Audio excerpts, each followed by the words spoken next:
स्वागत है आप सभी का। आपके साथ मैं पल्लवी रविंद्र सिंह। खबर की शुरुआत करेंगे बड़ी खबर के साथ। आज मदन राठौड़ की ताजपोशी हो जी। आज बीजेपी प्रदेश अध्यक्ष के नाम का ऐलान हो जाएगा। थोड़ी ही देर में प्रदेश अध्यक्ष के नाम का ऐलान होगा। बताया जा रहा है कि सीएम की मौजूदगी में मदन राठौड़ के नाम पर मोहर लगेगी, ऐलान किया जाएगा। कल सिर्फ मदन राठौड़ ने पेश किया था नामांकन। मदन राठौड़ के समर्थन में 5 सेट नामांकन पेश हुए थे। बीजेपी के तमाम नेता पार्टी ऑफिस में इस वक्त मौजूद हैं, ऐसी जानकारी निकलकर सामने आ पा रही है। तो ये बड़ी खबर है। एक बार फिर से आपको बताते चलें कि जो मदन राठौड़ हैं उन्हें ही बीजेपी की कमान जो है प्रदेश में मिल सकती है, ऐसी जानकारी है। क्योंकि उन्होंने नामांकन कल दाखिल किया था और बताया जा रहा है कि 5 सेट नामांकन पेश किए गए थे उनके समर्थन में। और बीजेपी के तमाम कार्यकर्ता इस वक्त पहुँचने लगे हैं कार्यालय में, क्योंकि बताया जा रहा है कि बस थोड़ी ही देर में उनके नाम का ऐलान, औपचारिक जो घोषणा है वो कर दी जाएगी। क्योंकि लगभग तय है सीएम की मौजूदगी में मदन राठौड़ के नाम का फैसला लिया जाएगा। तो बीजेपी के तमाम नेता पार्टी ऑफिस में इस वक्त मौजूद हैं और कार्यकर्ता भी वहां पहुंचने लगे हैं। और आपकी जानकारी के लिए आपको बताते चलें कि सूबे के मुखिया सीएम भजन लाल शर्मा और अन्य जो दिग्गज नेता हैं बीजेपी के, उनकी मौजूदगी में मदन राठौड़ के नाम की घोषणा की जाएगी बीजेपी प्रदेशाध्यक्ष के तौर पर। एक बार फिर से बस थोड़ी ही देर में वो बीजेपी की कमान संभालते हुए नजर आएंगे प्रदेश में, जब उन्हें ये जिम्मेदारी औपचारिक रूप से सौंप दी जाएगी एक बार फिर से। तो क्योंकि उपचुनाव में शानदार प्रदर्शन किया गया था और इसका श्रेय कहीं ना कहीं सूबे के मुखिया सीएम भजन लाल शर्मा की तरफ से और नेताओं की तरफ से मदन राठौड़ को ही दिया गया था, जिसके बाद से तमाम कयास लगाए जा रहे थे। माना जा रहा था कि बीजेपी प्रदेश की कमान एक बार फिर से इन्हें सौंपेगी। संघ के कार्य से उन्होंने प्रारंभ किया, प्रचारक के रूप में भी रहे, 3 बार जिलाध्यक्ष भी रहे, 2 बार एमएलए भी रहे, राज्यसभा के सदस्य भी हैं। सारे राजस्थान में जिस प्रकार से 1000 से अधिक मंडलों का निर्वाचन हुआ है, अधिकांश जिलों का निर्वाचन हुआ है और वो प्रदेश का निर्वाचन हुआ है, वो भारतीय जनता पार्टी के आंतरिक लोकतंत्र को दिखाता है और कार्यकर्ताओं की पार्टी के रूप में इसका विकास हुआ है। मैं मदन जी को मेरी ओर से बहुत बहुत बधाई देता हूं। पुनिया साहब,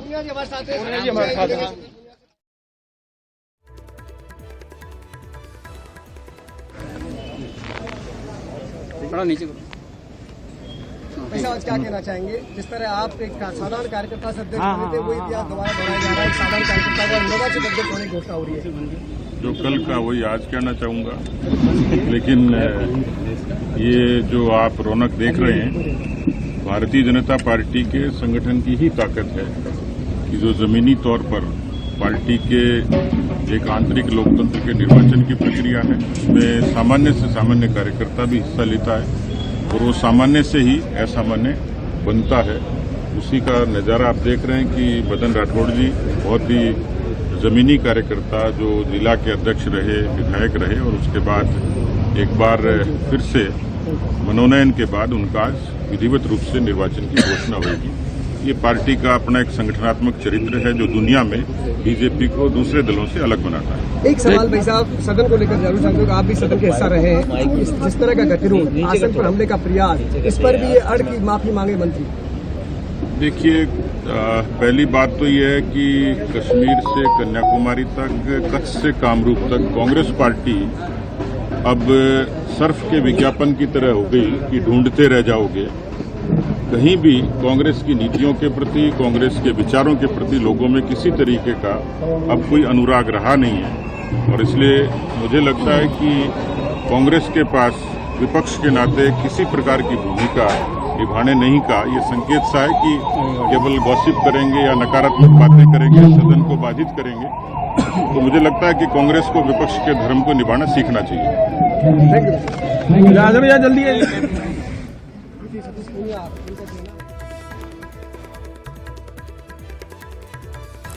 और ज्यादा जानकारी ले लेते हैं। संवाददाता रोशन हमारे साथ लगातार जुड़े हुए हैं। रोशन, सभी मेहमान पहुंच गए हैं मदन राठौड़ की ताजपोशी के लिए? एक बार मीडिया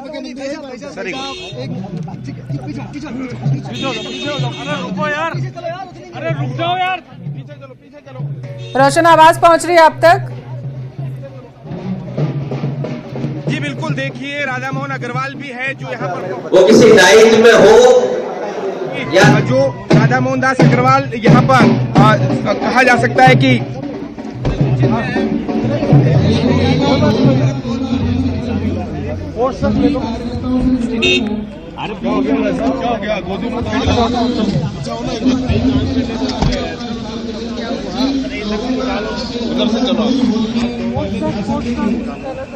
अरे सीएम साहब आगे, सीएम साहब। तो ये सीधी तस्वीरें हम आपको दिखा रहे हैं, एक्सक्लूसिव आप देख पा रहे हैं न्यूज़ 18 राजस्थान पर। हमारे संवाददाता वहां पर मौजूद हैं जो ये खास तस्वीरें आपको दिखा रहे हैं। तस्वीरों में आप देखिए मदन राठौड़ का वहां पर शानदार तरीके से गुलदस्ता देते हुए स्वागत किया जा रहा है और तमाम जो बीजेपी के दिग्गज नेता उनके पहुंचने का सिलसिला भी शुरू हो चुका है। हमारे संवाददाता रोशन वहीं पर मौजूद है। रोशन, आवाज़ अगर आप तक पहुँच पा रही हो तो हमें बताइएगा कि किस तरीके से वहां पर व्यवस्थाएं की गई हैं और जो व्यवस्थाएं हैं उनको दुरुस्त करने के लिए आगामी दिनों में बीजेपी की तरफ से क्या किया जा रहा है, क्योंकि कमान जो है वो एक बार फिर से मदन राठौड़ को यहां पर सौंपने की तैयारी है। ताजपोशी की तैयारियां लगभग पूरी हो चुकी हैं। पूरे बीजेपी ऑफिस को देखिए किस तरीके से सजाया गया है फूलों के जरिए और सभी के पहुंचने का सिलसिला शुरू हो चुका है। राधा मोहन अग्रवाल को आपने देखा जब वो वहां पर पहुंचे, बीजेपी के तमाम नेता वहां पर पहुंच रहे हैं और अब से थोड़ी ही देर में सूबे के मुखिया सीएम भजनलाल शर्मा भी वहां पर पहुंच जाएंगे और मदन राठौड़ के समर्थन में वहां पर तमाम बीजेपी के कार्यकर्ता भी इस वक्त आपको दिखाई दे रहे हैं। जयपुर से सीधी तस्वीरें आपके टेलीविजन स्क्रीन पर है। देखिए, कल जब नामांकन दाखिल किया गया था मदन राठौड़ की तरफ से, तभी ये तस्वीर पूरी तरीके से साफ हो चुकी थी कि एक बार फिर से प्रदेश में बीजेपी की कमान जो है वो संभालते हुए मदन राठौड़ नजर आएंगे। रीति नीति जैसी बीजेपी की रहती है उसी को आगे वो निभाएंगे। नामांकन जब उनकी तरफ से भरा गया था और आज जो औपचारिक घोषणा है बस उसका इंतजार बीजेपी के तमाम कार्यकर्ता, मदन राठौड़ के समर्थक इस वक्त कर रहे हैं। थोड़ी ही देर में औपचारिक ऐलान इसका किया जाएगा। जब ये ऐलान होगा तब बताया जा रहा है कि विजय रूपाणी के साथ सूबे के मुखिया सीएम भजनलाल शर्मा भी वहां पर मौजूद होंगे और इसके साथ डिप्टी सीएम, तमाम बीजेपी के नेता इस दौरान वहां पर मौजूद रहेंगे। प्रदेश अध्यक्ष पद पर मदन राठौड़ की ताजपोशी आज होनी है। बस बस ठीक है। अरे मोबाइल नीचे करो ना यार। शब्द को सम्मान जाना था, लेकिन दादी को लेकर सदन में खड़ा हुआ है। सबको लालजी जी भाई साहब नीचे अरे अग्रवाल साहब दादी के ऊपर क्या कहेंगे? बस अरे प्रमोद दादी को दादी कहने में क्या तकलीफ?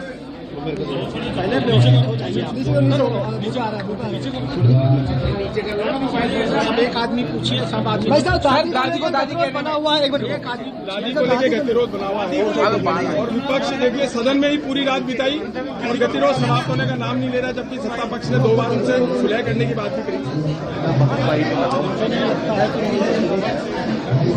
अरे यार मैं बाहर बाइट कर रहा हूँ,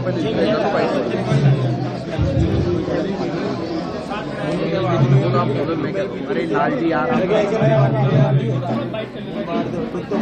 और सामान्य बुद्धि संपन्न और मेरी दादी को विधानसभा में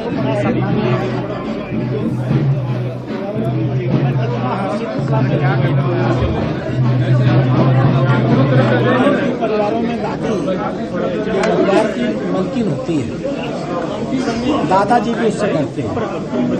ठीक है, माँ बाप सबको उसकी आदेश करता है। हम सब बड़े हुए हैं दादियों की कहानियाँ हो रही है यार। कैमरामैन अंदर है, परंपराएं हमारी संस्कृति। मेरी रिक्वेस्ट तो डाल दो, मेरी रिक्वेस्ट डालू बाइट करो पहले। तो हम भारतीय संस्कृति को छोड़ चुके हैं। बड़े बड़े डॉक्टर जहाँ इलाज करने में फेल हो जाते थे वहाँ दादी नीम का और लौंग का, इलायची का, अदरक का काढ़ा पिला करके बहुत सी बीमारियों को ठीक करते हैं। भारतीय समाज का, हिंदू समाज का और हमारे परिवारों का सबसे मगर जो लोगों को प्रतिष्ठा की आदत नहीं है, भक्ति नहीं है, प्रतिष्ठा को बचाना भी एक बड़ा मुश्किल काम है। तो गहलोत जी ने जिनको प्रतिष्ठा दी है, सम्मान दिया है, दादी कहा, अगर गहलोत जी उनको दादी कह रहे हैं तो उनके लिए अच्छी बात थी। क्यों नाराज हो गए? नाराज इसलिए हो गए कि उनके पास अब कोई मुद्दे नहीं बचे और दिल्ली के चुनाव को हारने के बाद तो मान के चल रहे हैं कि अब देश की राजनीति में उनकी कोई भूमिका नहीं। हमारे माननीय भजन लाल जी मुख्यमंत्री जी 1 साल के अंदर राजस्थान में उनका सुपड़ा साफ कर चुके हैं और अब कांग्रेस अंदरूनी लड़ाई लड़ रही है।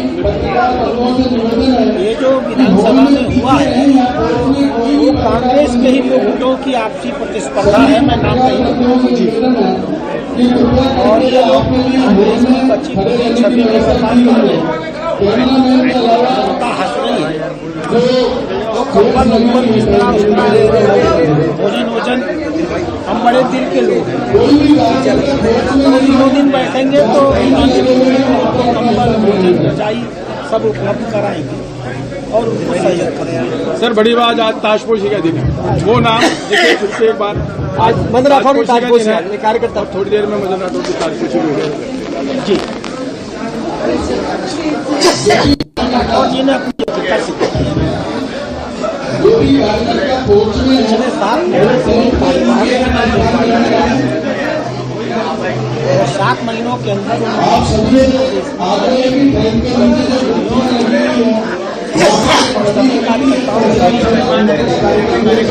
लगातार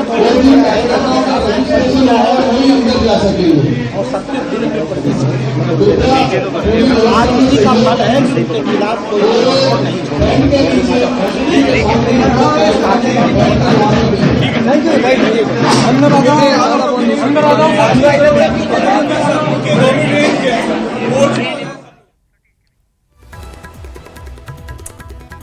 तो थोड़ी ही देर में औपचारिक ऐलान कर दिया जाएगा मदन राठौड़ के नाम का कि वो अब आगे भी बीजेपी की कमान जिस तरीके से संभालते आए हैं ये जिम्मेदारी उन्हीं के पास रहेगी। रोशन हमारे संवाददाता लगातार हमारे साथ बने हुए हैं।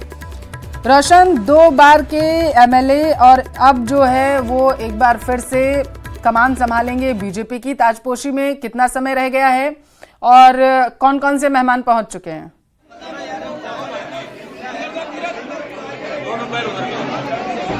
जी बिल्कुल, देखिए मुख्यमंत्री भजन लाल शर्मा कुछ ही देर के अंदर बीजेपी प्रदेश कार्यालय है वो यहाँ पर पहुँचने वाले हैं। आप देख सकते हैं कि मदन राठौड़ की ताजपोशी को लेकर बीजेपी प्रदेश मुख्यालय में कहा जा सकता है कि कार्यकर्ताओं का जो हुजूम है वो यहाँ पर देखा जा सकता है। तमाम बीजेपी के जो नेता हैं इस वक्त बीजेपी प्रदेश मुख्यालय पहुँच गए हैं, चाहे घनश्याम तिवारी हो, राजेंद्र राठौड़ हो, सतीश पूनिया हो, डिप्टी सीएम प्रेमचंद बैरवा हो, मंत्री जवाहर सिंह बेडम हो, तमाम मंत्री विधायकों का यहाँ पर जो पहुँचने का जो सिलसिला है वो यहाँ पर जारी है। अगले 1 से 2 मिनट में बताया जा रहा है कि मुख्यमंत्री भजन लाल शर्मा जैसे ही यहाँ पर आएंगे तो जो बीजेपी प्रदेश अध्यक्ष के नाम की जो ताजपोशी है, जो घोषणा है वो यहाँ पर की जाएगी। देखिए तस्वीरों के अंदर यहाँ पर देखा जा सकता है कि जो बीजेपी के पूर्व प्रदेश अध्यक्ष हैं और जो सांसद हैं सीपी जोशी वो भी यहाँ पर पहुँच चुके हैं।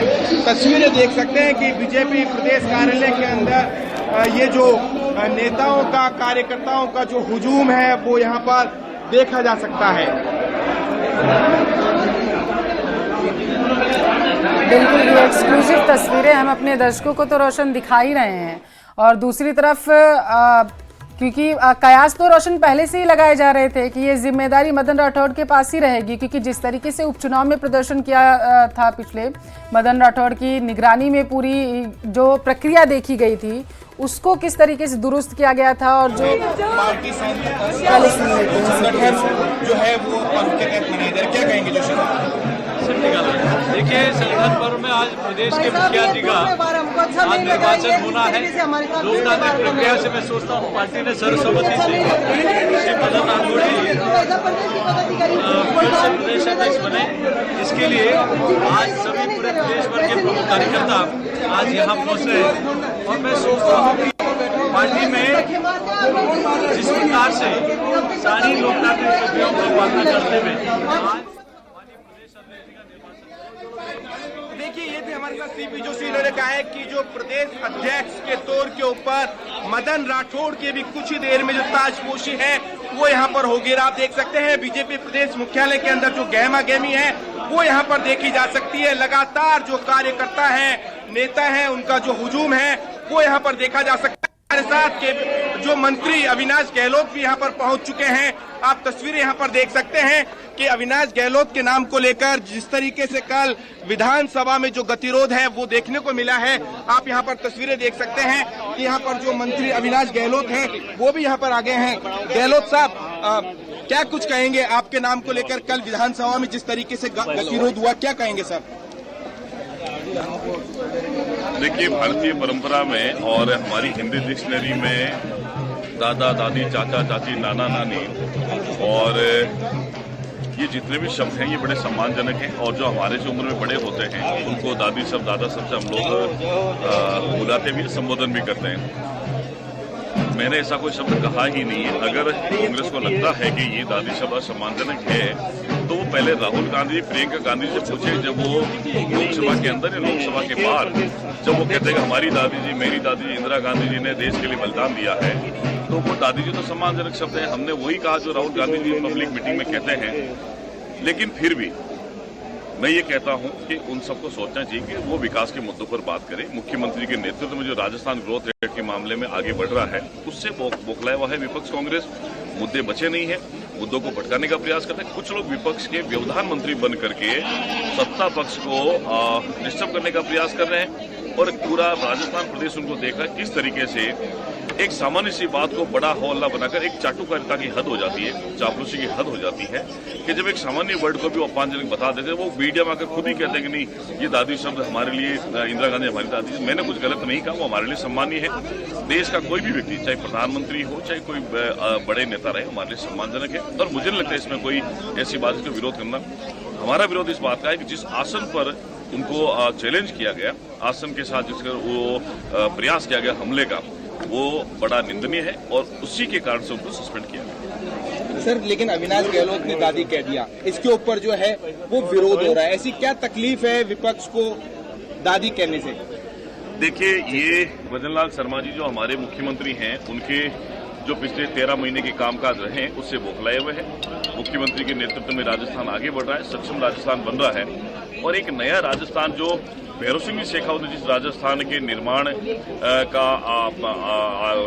को किया था उसको वसुंधरा जी ने आगे बढ़ाया और अब भजनलाल जी के नेतृत्व को ऊंचाई पर पहुंचाने का काम हमारी सरकार द्वारा किया जा रहा है। उससे विपक्ष बौखलाया हुआ है, उनको मुद्दे नहीं मिल रहे हैं, इसलिए बेबुनियाद की बातें करके सदन को डिस्टर्ब कर रहे हैं, जनता के हित पर बात करना नहीं चाहते। मेरा दावा है, मेरी चुनौती है विपक्ष को, विकास के मुद्दों पर बात करें, शिक्षा, स्वास्थ्य, चिकित्सा, कानून व्यवस्था पर वो बात करे।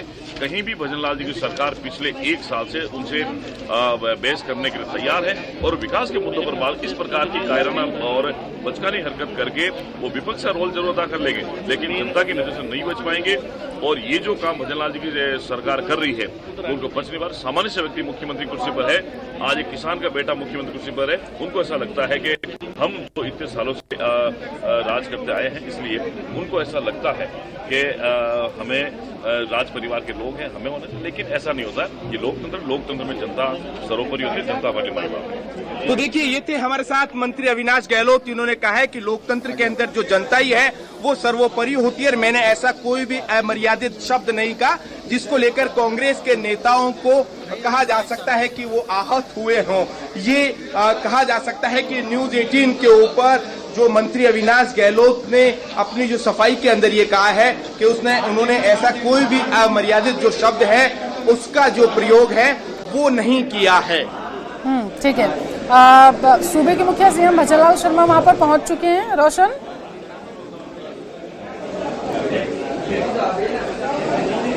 जी बिल्कुल, देखिए मुख्यमंत्री भजनलाल शर्मा बताया जा रहा है कि अगले 1 से 2 मिनट के अंदर बीजेपी प्रदेश मुख्यालय यहां पर पहुंचेंगे और जो प्रदेश अध्यक्ष के तौर के ऊपर मदन राठौड़ की जो ताजपोशी है अब कुछ ही देर में यहां पर होने वाली है। देखिए तमाम नेता यहां पर आ चुके हैं, चाहे राधा मोहन दास अग्रवाल हो या फिर इसके अलावा सतीश पूनिया हो, घनश्याम तिवारी हो, राजेंद्र राठौड़ हो, अविनाश गहलोत हो, तमाम जो मंत्री हैं, विधायक हैं, बीजेपी के जो नेता हैं, चाहे संगठन से जुड़े हुए हो, सत्ता से जुड़े हुए हो, वे तमाम लोग यहां पर पहुंच चुके हैं। आप देख सकते हैं कि बीजेपी प्रदेश मुख्यालय के अंदर कहा जा सकता है कि जो आप नजर बनाए रखना रोशन, बहुत शुक्रिया आपका महत्वपूर्ण जानकारी पहुंचाने के लिए, तस्वीरें देने के लिए। खबरों में आगे बढ़ेंगे। दिल्ली में मराठी साहित्य सम्मेलन में पीएम मोदी ने आरएसएस को प्रेरणा स्रोत बताया। उन्होंने कहा कि राष्ट्रीय स्वयंसेवक संघ की वजह से ही उन्हें मराठी भाषा और मराठी परंपरा से जुड़ने का सौभाग्य मिला है। अखिल भारतीय मराठी साहित्य सम्मेलन किसी भाषा या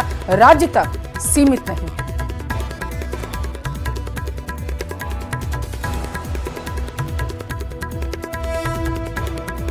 लोगों को आरएसएस ने देश के लिए, मेरा सौभाग्य है कि मेरे जैसे लाखों लोगों को आरएसएस ने देश के लिए जीने की प्रेरणा दी है और संघ के ही कारण मुझे मराठी भाषा और मराठी परंपरा से जुड़ने का भी सौभाग्य प्राप्त हुआ।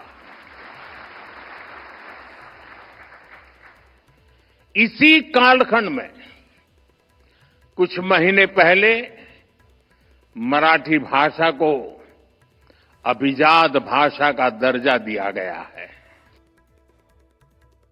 महाराष्ट्र के नासिक में एक अवैध दरगाह को तोड़ा जा रहा है। नासिक नगर निगम एक्शन ले रहा और अतिक्रमण करके बनाई गई दरगाह को तोड़ा जा रहा। सकल हिंदू समाज ने इसको लेकर शिकायत की थी। दरअसल उसके बाद ये एक्शन लिया गया। ये बड़ी खबर आपके टेलीविजन स्क्रीन पर है, जहां पर बताया जा रहा है कि सकल हिंदू समाज के बैनर तले एक बड़े प्रदर्शन का आयोजन भी किया जा रहा है। एक अवैध दरअसल यहाँ पर दरगाह है। बताया ये जा रहा है कि अवैध तरीके से इसका निर्माण किया गया था महाराष्ट्र के नासिक में, और उसके बाद नगर निगम की तरफ से ये फैसला लिया गया कि इसे जमींदोज कर दिया जाएगा, ध्वस्त कर दिया जाएगा। दो तस्वीरें आपको दिखा रहे हैं। पहली तस्वीर में आप देख सकते हैं कड़ी सुरक्षा वहां पर कर दी गई है ताकि किसी भी तरीके की अव्यवस्था ना फैले। दूसरी तस्वीर आप देख पा रहे हैं, यही वो दरगाह है जिसे तोड़ने के लिए वहां पर टीम पहुंच चुकी है।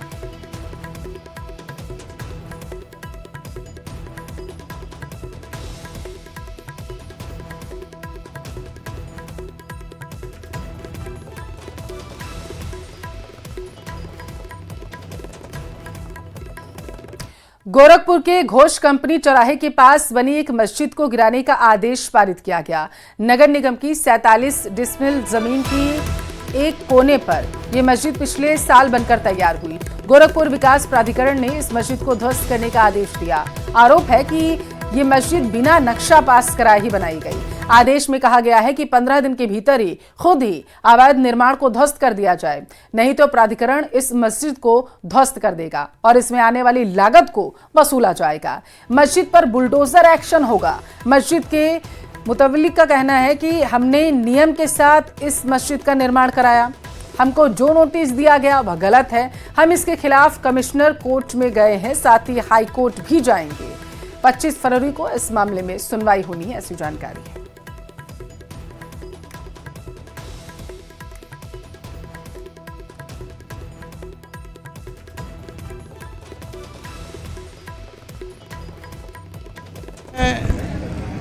अब ये हाटा वाली जो मस्जिद है उसके बाद ही नोटिस आई है, तो उनका जो है ये कहना है कि नक्शा पास नहीं हुआ है। अब नक्शा पास नहीं हुआ तो हमने ज़िम्मेदारों से मालूम किया, तो उन्होंने ये कहा कि हम लोग गए थे ऑफिस, तो जीडीए ऑफिस से हमको ये इत्तला मिली कि जो है 1000 स्क्वायर फीट से कम की जगह के लिए नक्शा पास नहीं था, और ये है 550 स्क्वायर फीट में तो अब वो नक्शे की बात कर रहे हैं और कोई दिक्कत नहीं है। ये मस्जिद की ज़मीन है, समझौते के तहत मिली है। पहले मस्जिद जो है इधर कॉम्प्लेक्स में थी, अब जो है ये मस्जिद यहाँ बना लिए हैं ताकि कॉम्प्लेक्स अच्छा बने, शहर का अमन व अमान बरकरार रहे और शहर खूबसूरत बने। यहाँ वक्त एक छोटी सी ब्रेक का। ब्रेक के उस पर आपको दिखाएंगे राजस्थान।